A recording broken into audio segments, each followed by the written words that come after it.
lại rất thế.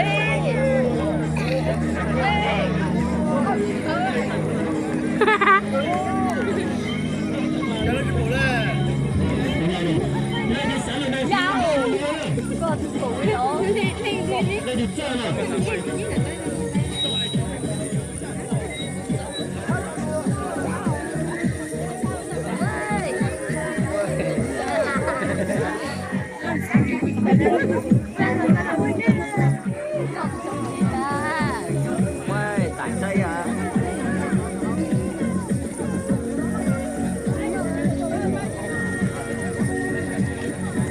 đầu tiên thì nó mới yêu luôn mà lâu tôi chọn gì ta cái này sát sát cảnh là phi yêu lắm mà đi từ chi chị qua bạn câu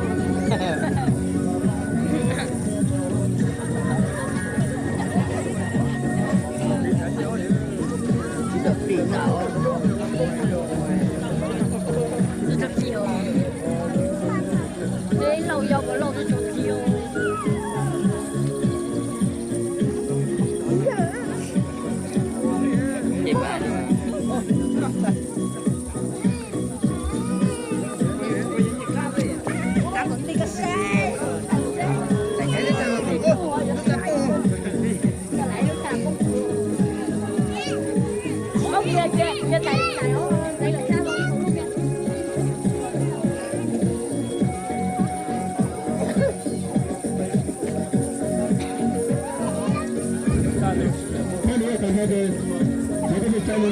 Chỉ nó tin ra. mình là đến chỗ chị Mình được luôn hay không? mình luôn sư hạ lên hổ Mình sẽ bắt luôn thì mình được quay ra đó. mình có tí tốt tí lít ta Thả cho cháu có tính nước. Tổng luôn hết luôn. nó cũng là cũng không đi Vô vô vô.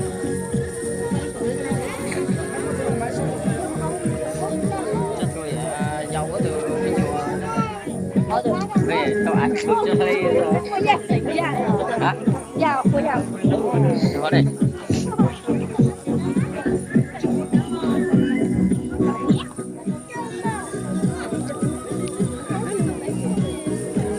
Tao ăn cơm cho thấy nào. Để giàu này cứ rồi.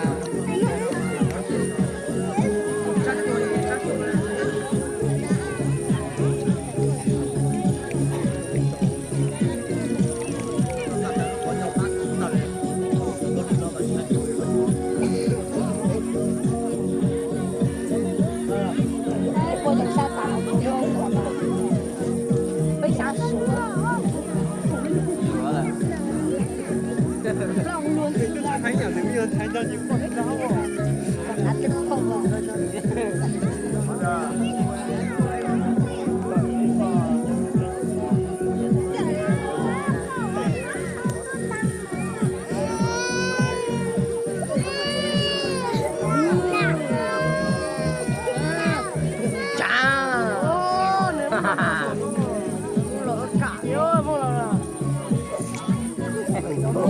lại nữa mua lợn lại